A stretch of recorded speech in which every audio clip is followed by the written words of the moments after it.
발생을 하게 되는데 이 수축환이 마이크로필라멘트와 미오신이에요. 뭐든지 이렇게 수축하는 건 다 미오신이에요. 그죠? 그래서 근육을 수축하듯이 원형질막을 잡아 당긴 거예요. 그래서 안쪽으로 말려 들어가서 쪼개지는 경우를 동물세포의 세포질 분열이라 하며, 이러한 수축환에 의해서 안으로 함몰되어 들어가는 걸 분할홈, 클리베이지 퍼로우라고 해서 분할홈, 나날홈 이런 표현을 쓰게 됩니다. 그리고 동물세포는 바깥쪽에서 안으로 들어간다 하여 구심성 분열이라는 말을 쓰기도 합니다. 식물세포 같은 경우는 세포벽이 있어서 그럴 수가 없는 거예요. 그래서 식물세포의 특징은 세포 분열하고 남은 마이크로튜블이 있는데, 그런 미세소관을 따라서 골지소낭이 이동을 한다는 겁니다. 골지소낭이 모여 이렇게 가운데 이렇게 모이게 되고, 이러한 골지소낭이 안에 뭘 갖고 있냐면 팩틴을 갖고 있거든요. 그래서 이러한 골지소낭 융합으로 긴 세포 이제 막 안에 이제 팩틴이 쌓여져 있는 이런 층이 만들어지잖아요. 이제 이거를 세포판이라고 합니다. 셀플레이트라고 하게 되고 세포판이 형성이 되는데, 이 세포판이 쭉 늘어나다가 아래 위로 맞닿아 버리게 되면, 이제 저는 세로로 그렸네. 세로로 좀 완성을 시킬게요. 그래서 이런 식으로 해서 쭉 가가지고 얘가 맞닿아서 양 옆에 거랑 딱 융합이 돼버리면, 융합이 돼서 터진 거 이렇게, 그럼 가운데 팩틴층이 생긴 거죠. 팩틴층이 중간 라멜라층이고 실제 식물세포와 식물세포의 경계면 아닙니까?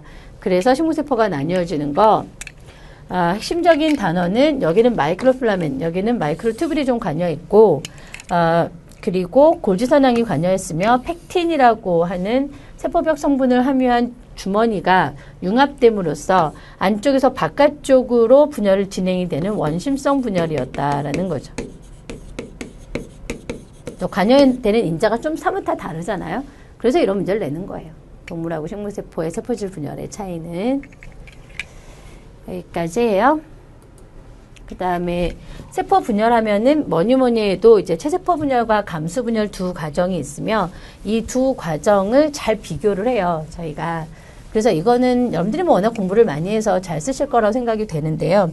어떤 내용이 들어가야 되는지를 잘 정리를 해야 되겠죠? 그래서 그 순서를 한번 써보려고요. 감수분열에, 근데 이거는 감수분열, 체세포분열 비교도 하시고.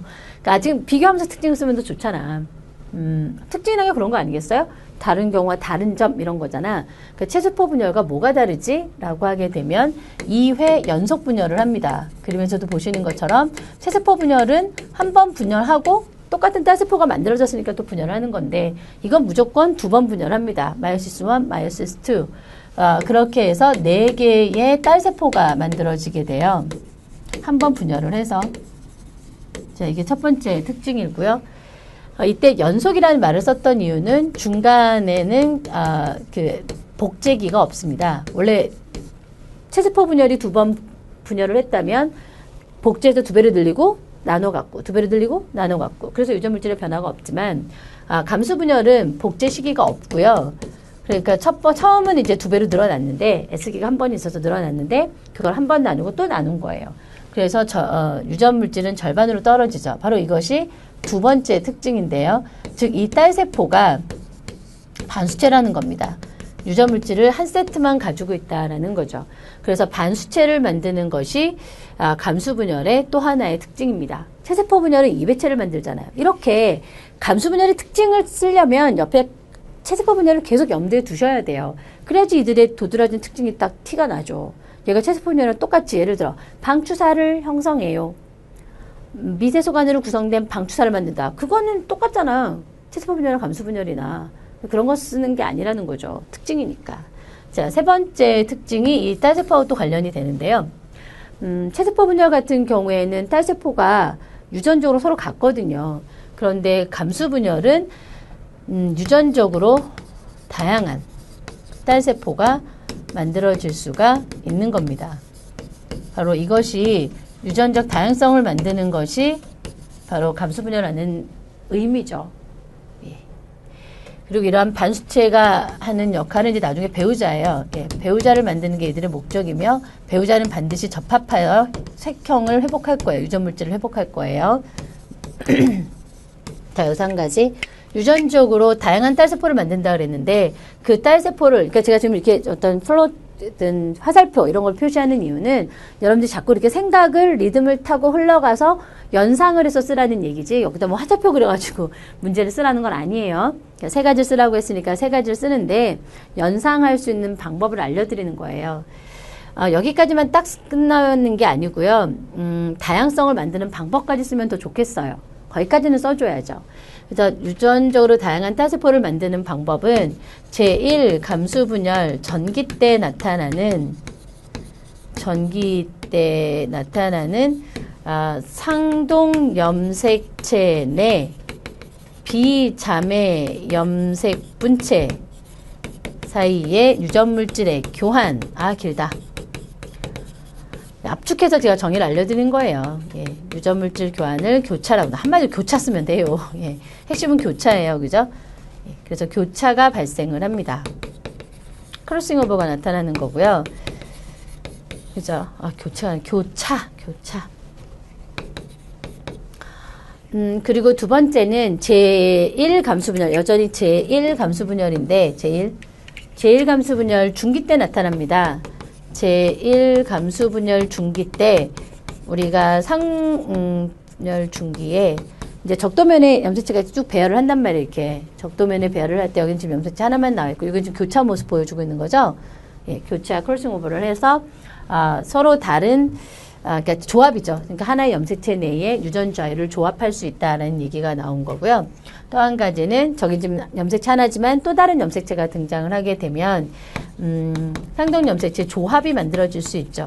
그러니까 1번 염색체는 엄마 거, 2번 염색체는 아빠 거 이렇게 조합을 만들어서 또 다양성을 형성할 수 있습니다. 그래서 적어도 교차와 상동 염색체 조합이라는 단어는 꼭 들어가야 한다.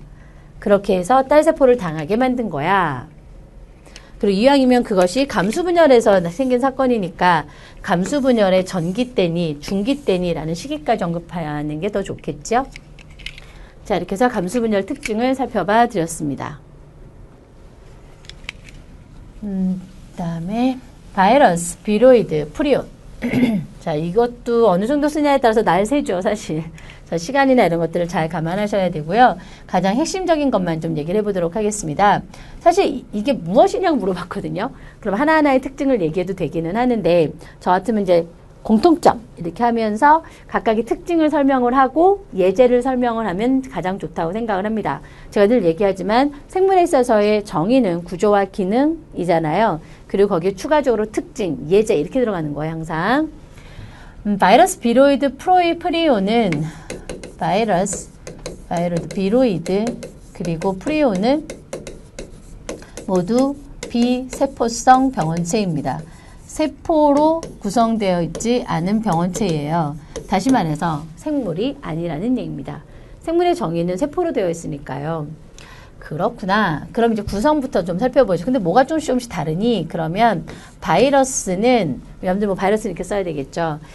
바이러스 이게 이제 세균이고 이거는 휴먼 블러셀이고 바이러스 박테리오파지 요만하네요. 그죠? 박테리오파지 T4 있고요.